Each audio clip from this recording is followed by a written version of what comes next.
Hi everybody, welcome back. This is Kevin at Bear Creek Honey. Third time's a charm for recording this episode. I just couldn't quite get the lighting right. I'm sitting here. I got a package delivered yesterday of unassembled deep hive frames. So I've been putting together these hive frames. I'm going to try something new this year and go with foundationless frames. And I got a little pattern going. The best way that I have found to put these frames together and also to string them up. And Like I said, I've been getting them all assembled up. They come with the top rail, bottom rail, and two sides, and that's about it. At a later time, I'll be adding some starter strip to the top groove. But for now, all we're doing is staple them together and stringing them up. And I'm going to show you how I'm doing it. Like everybody else, you go online, you go looking around for the best way to do it.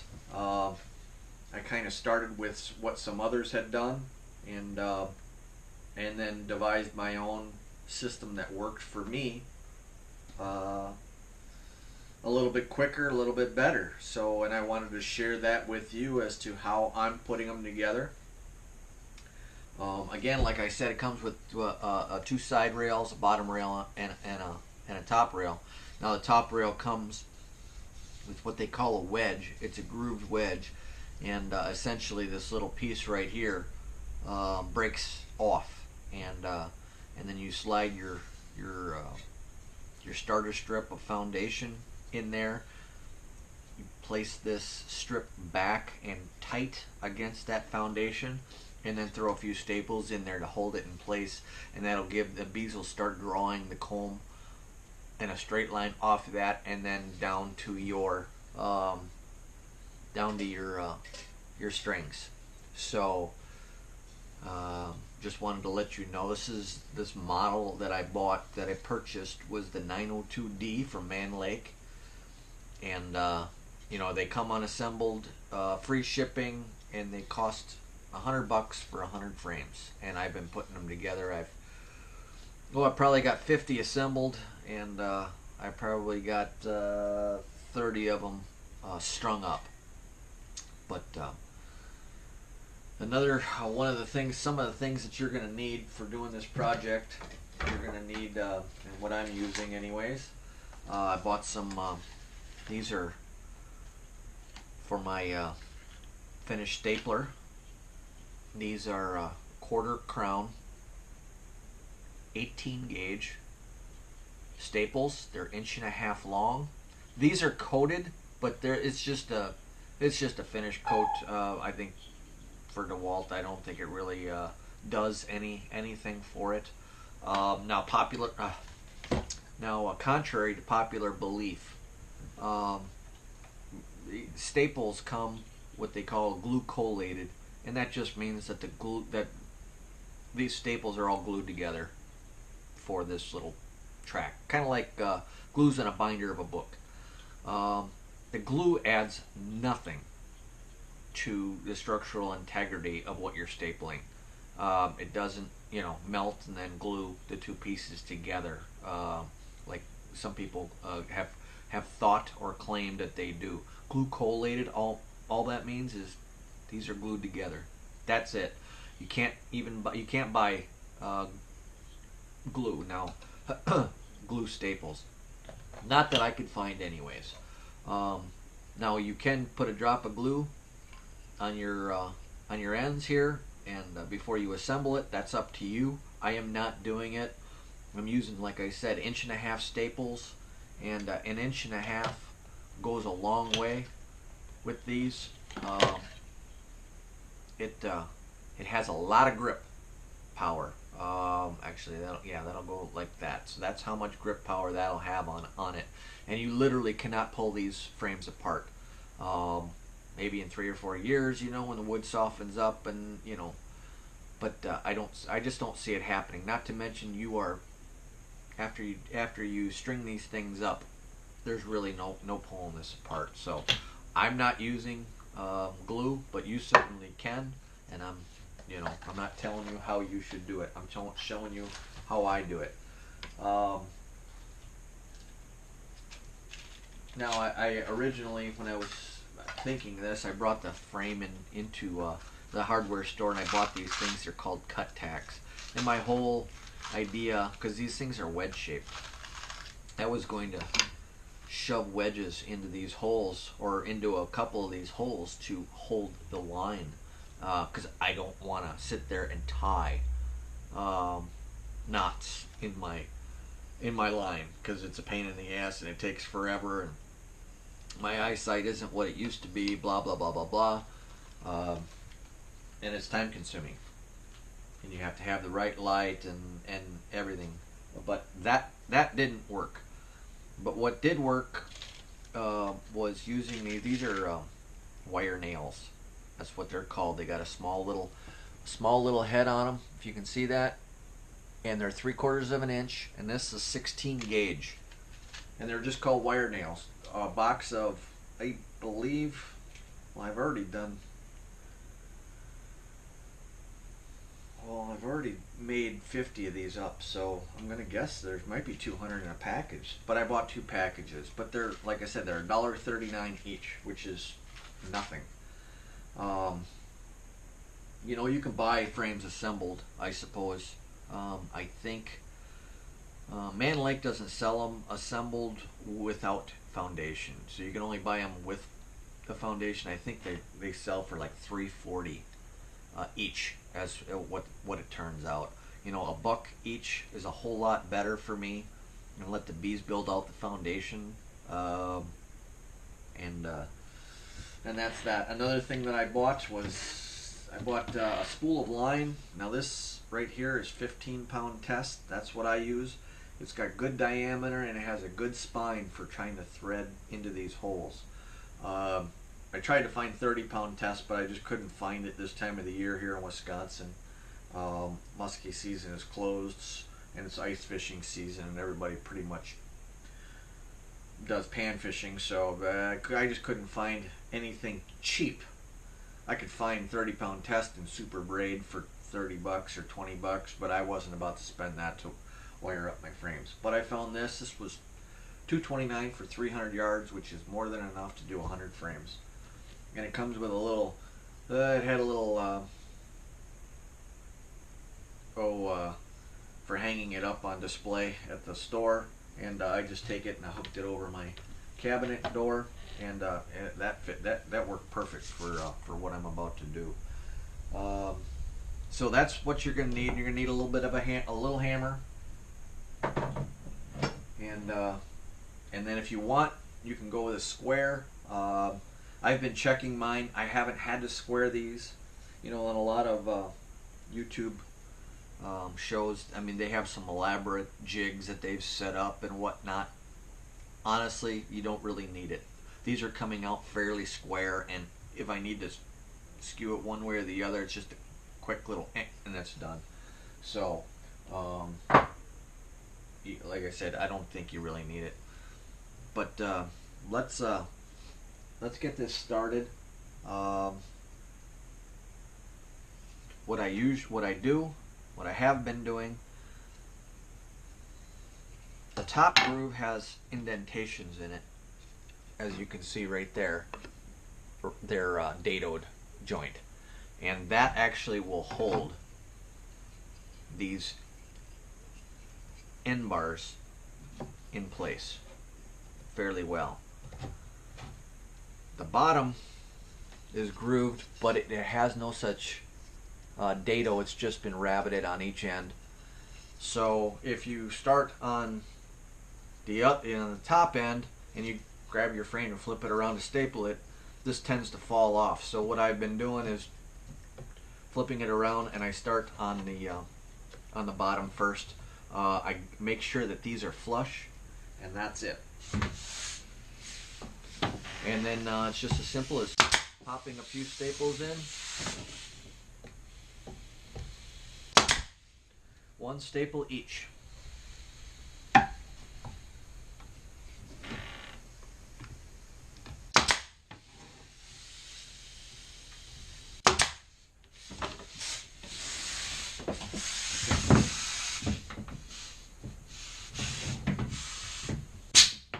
Okay. I just disconnected it because it tends to leak a little air, and it's easier for me to talk if it's not hissing. Now that's it. Now these are stapled together. One staple each side. That's all you need. Again, like I said, you can check the squareness of it. These are fair. Well, this one's a little off, but that's all it takes. And you really shouldn't have to do this until after you string it up, and that'll really square it up. Okay, so we'll do that. And these are taking about 3 to 4 minutes each between stapling and tying it up. But there's 4 holes. If you can see there are 4 holes on the end bar. All right. What I'm doing is I'm taking the tack on the end of the frame here, and I'm going between the bottom 2 holes, and I'm just tapping it in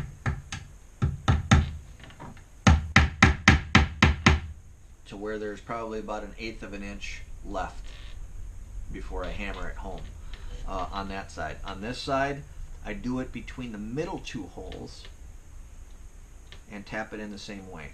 And you really want to do it, make sure that you get this pretty much in the middle, because otherwise it's a pain in the ass when you're stringing it up if you don't get it enough centered. Okay, so we got that. That's done. Next step is what we'll do, and what we're going to do, if you saw this, is we're just making 2 X's in here, and you can see that right there. I've been checking on YouTube, and this seems to be the best pattern to tie up your frame. Some people just go with a simple X. Some people go with the double X. Others go back and forth in this. I found out that, or I've heard that if you just do straight across, the comb can start getting a little wanky. So this seems to be the not unanimous, but consensus for how you string them up if you want straight comb. So what we're going to do, and take your line here, and we're going to start stringing it up. Now we start on the middle first, and we go through the top middle hole. I don't have a ton of light in here. And then from there we go to the bottom middle hole on this end. You're gonna have to excuse me, I gotta turn on a light.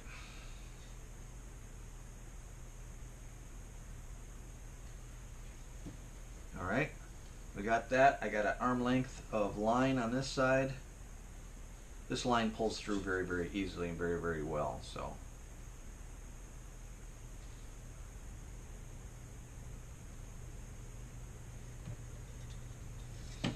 okay, so that's through there, and now we go through the bottom hole. We went the top hole there, and now we're going through the bottom middle hole on this end. Alright, again, a little bit of an arm length there, just pull out some line.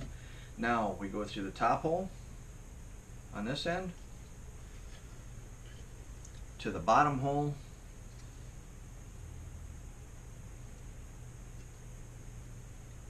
on this end, and then back up to the top hole on this end to the bottom hole on the other end, and that'll complete our double X. If you can kind of see that, how that works. Alright, now we're going to take our tag end here, and we're going to make a loop, and we're going to just do a quick hitch knot and create essentially just a tied loop with this. Now the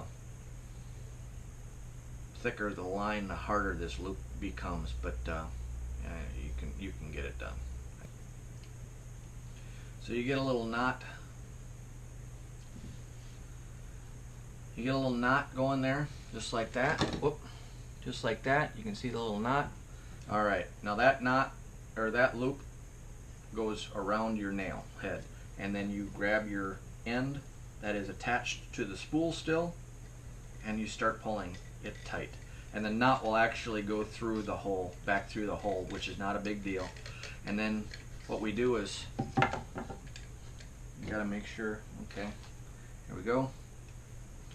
Alright, we pull it nice and taut. You can play guitar on it. I pin it down with my finger, and then I give it 5 or 6 wraps.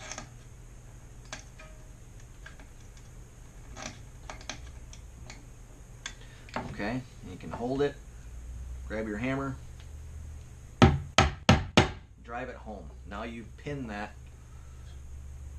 line to the frame, and then you can cut your line.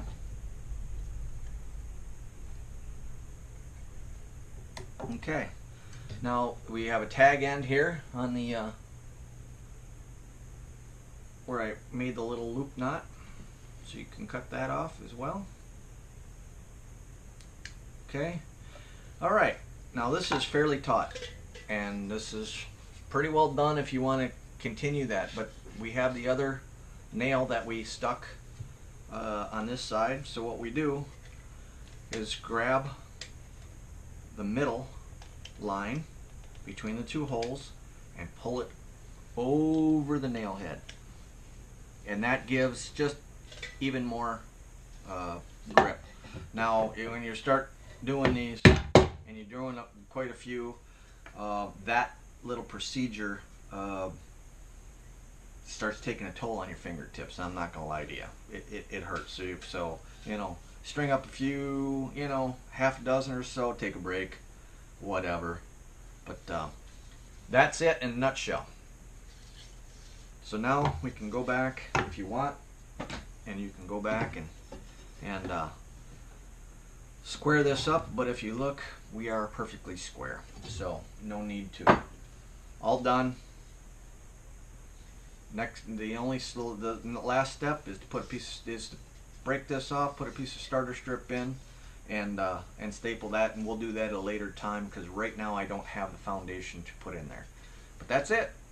If you got any comments or questions, please leave it below in the comments section. You got better ways to do it, or even better videos that you found, or whatnot.